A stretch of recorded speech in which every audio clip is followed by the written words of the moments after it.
Welcome to grace people talk GPT. இன்னைக்கு ஜிபிடியில் நம்ம தொடர்ச்சியாக ரோமர் 9வது அதிகாரத்துலேருந்து 11வது அதிகாரம் உள்ள விஷயங்களை குறித்து ஆராய்ந்து நிதானிக்க போகிறோம். ஸோ போன எபிசோட்ஸில் வந்து நம்ம பார்வோனுடைய இருதயம் கடினப்படுத்தப்பட்டதை குறித்து பேசிகிட்டு இருந்தோம். அந்த எபிசோடில் பேசும் பொழுது கர்த்தர் வந்து நீடிய பொறுமையுள்ளவராக இருந்தார் அப்படின்றத பற்றி பேசணும் நம்ம. ஸோ அந்த நீடிய பொறுமையுள்ளவரை பற்றி what do you think Noah, நீங்கள் என்ன சொல்ல வரீங்க? ஸோ கர்த்தருடைய நீடிய பொறுமையை நம்ம பார்க்கும்போது ரொம்ப அற்புதமாக இருக்குது. ஏன்னா நம்ம நீடிய பொறுமையாக இருக்கவே முடியாது. ஏன்னா சில சமயம் நடக்கக்கூடிய விஷயங்களை பார்க்கும்போது நம்ம உடனே அதுக்கு ரியாக்ட் பண்ணி நம்மளுடைய கோபத்தை வந்து காமிச்சிடும். நமக்கு விரோதமாக ஏதாவது ஒன்று நடக்கும்போது நம்ம நீதிக்கு வந்து ஏங்குறோம். உடனே அதுக்கு நீதி செலுத்தணும், உடனே அதுக்கு பதில் கொடுக்கணும் அப்படிங்கிற ஒரு இதில் நம்ம இருக்கோம். பட் கர்த்தருடைய பொறுமை வந்து அதற்கும் மேலாக போகுது. அதை நம்ம போன அது வீடியோவில் நம்ம பேசணும். நம்ம பார்வோனுக்கு 10 தடவை கர்த்தர் வந்து வாய்ப்பு கொடுத்தார் மனம் திரும்புவதற்காக.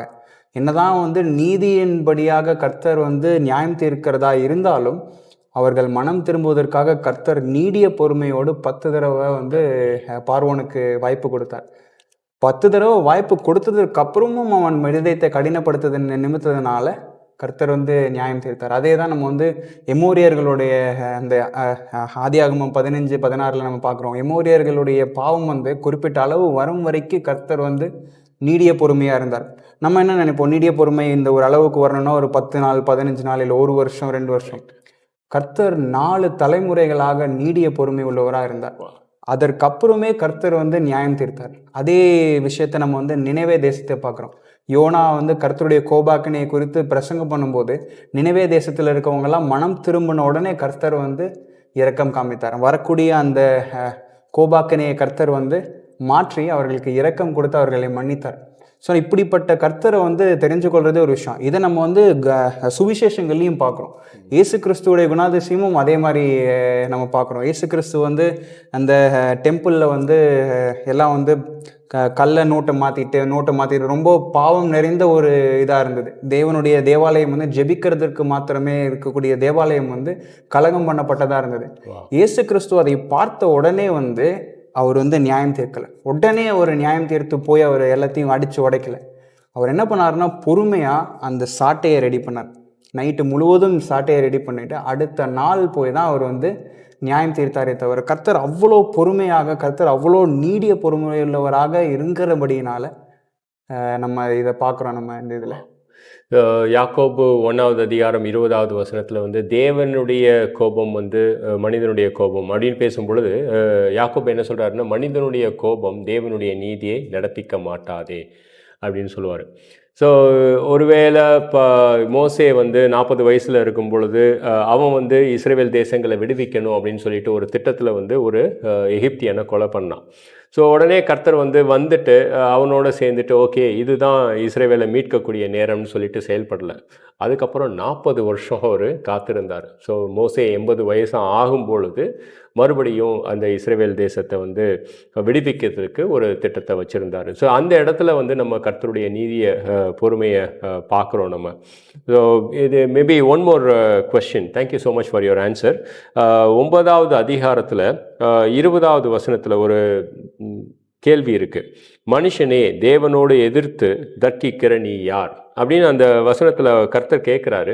கேட்கும் பொழுது இப்போ கர்த்தர் என்ன சொல்ல வராரு, நீ என்கிட்ட கேள்வியே கேட்கக்கூடாது அப்படின்னு சொல்ல வர்றாரா, இல்லை இப்போ என்ன சொல்ல வராருன்றதை கொஞ்சம் எக்ஸ்பிளைன் பண்ண முடியுமா? ஸோ இந்த கேள்வி, இந்த ஒரு வசனத்தை நம்ம அறிந்து கொள்வதும் கர்த்தருடைய குணாதிசயத்தை அறிந்தால் ஒழிய நம்மளால் இதுக்கு பதில் சொல்லவே முடியாது. கர்த்தருடைய குணாதிசயம் என்ன, கர்த்தர் யாருன்னு நான் அறியாமல் இருந்தேன்னா ஓகே கர்த்தர் என்னை கேள்வி கேட்கக்கூடாது, கர்த்தர் வந்து என்னை வந்து மட்டம் தட்டுறாரு அப்படிங்கிற ஒரு தோனியில் நம்ம பார்க்குறோம்.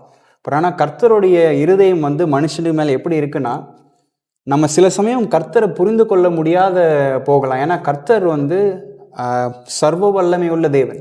அது மட்டும் இல்லாமல் கர்த்தர் வந்து எல்லாவற்றையும் அறிந்த தேவன், முடிவை ஆரம்பத்திலிருந்து அறிந்த தேவன். அப்படிப்பட்ட கர்த்தருடைய அறிவிற்கு நம்மளுடைய அறிவு வந்து எட்டவே எட்டாது. சில சமயம் கர்த்தர் செய்யக்கூடிய விஷயங்கள் நமக்கு புரியாமல் போகலாம். சில சமயம் கர்த்தர் செய்கிற ஒரு காரியம் வந்து என்னுடைய மண்டைக்குள்ளே ஏறாமலே இருக்கலாம். ஸோ அதனால் கர்த்தரை நான் வந்து தவறாக புரிந்து கொள்ள முடியும்.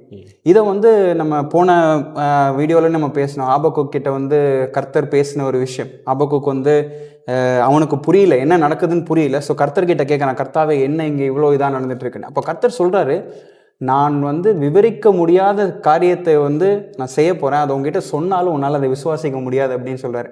ஸோ அவனுடைய மைண்டு வந்து அந்த கர்த்தருடைய மைண்டுக்கு ஈக்குவலாக இல்லை. அதனால் கர்த்தர் சொல்கிறாரு, நான் செய்ய போகிறத நான் உங்ககிட்ட சொன்னேன்னா உன்னால் நம்பவே முடியாது, நீ வந்து தப்பாக தான் நினச்சிக்குவே அப்படின்னு கர்த்தர் வந்து அவனை அந்த இடத்துல திருத்துறார், அவனை வந்து கரெக்ட் பண்ணுறாரு. அதே மாதிரி நம்ம யோபுலையும் நம்ம பார்க்குறோம். யோபோட நண்பர்கள் வந்து ஓகே நீ பாவம் செஞ்சனால நீ இப்படி இருக்க, நீ இது பண்ணனால நீ அப்படி இருக்க, நீ இப்படி பண்ணலாம் அப்படி பண்ணலான்னு அவங்க வழக்காடி கொண்டு இருக்கும்போது கர்த்தர் வந்து யோபுக்கிட்ட என்ன சொல்கிறாருன்னா, யோபு நான் இந்த உலகத்துக்கு வந்து அடித்தளம் போடும்போது நீ இருந்தியா, இந்த உலகத்தை நான் படைத்த போது நீ இருந்தியா. ஸோ அப்படி கர்த்தர் அவங்ககிட்ட கேள்வி கேட்கும் போது கர்த்தர்கிட்ட அவன் உடனே கேட்கல, கர்த்தாவை என்ன இது நீங்கள் என்ன மட்டம் தட்டுறீங்க, நான் வந்து உங்ககிட்ட கேள்வி கேட்கக்கூடாதான்னு யோபு சொல்ல. யோபு உடனே புரிஞ்சுக்கொள்றான், கர்த்தாவே நீர் கர்த்தர், நான் மனுஷன்.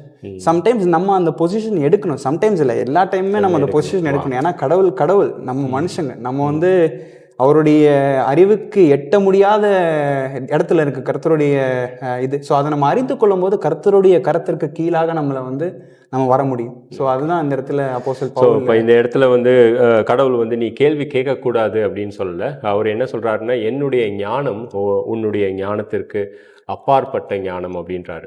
ஸோ நம்ம யோபோட புஸ்தகத்தில் பார்க்கும்போது கூட கர்த்தர் வந்து ஒரு சில கேள்விகளை கேட்டபோது யோபு 42வது அதிகாரத்தில் யோபு என்ன சொல்லுவான்னா, தேவரீர் சகலத்தையும் செய்ய நீர் வல்லவர், 42:2. அப்புறமா அவன் சொல்லுவான், உம்முடைய ஆலோசனையை மறைக்கிறவன் யார். ஸோ அறிவில்லாமல் நம்ம கர்த்தருடைய ஆலோசனையை மறைச்சிக்கிட்டு இருக்கோம் அப்படின்னு சொல்லுவான். அதுக்கப்புறம் தொடர்ச்சியாக சொல்லும் பொழுது,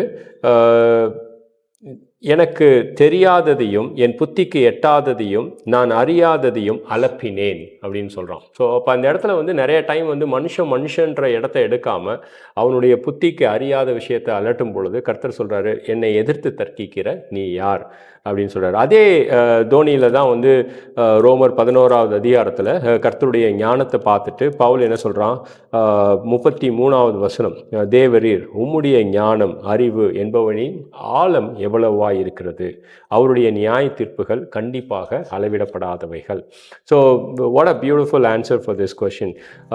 தேங்க் யூ ஃபார் வாட்சிங் GPT. Please continue to watch and pray for GPT. We see you in the next episode.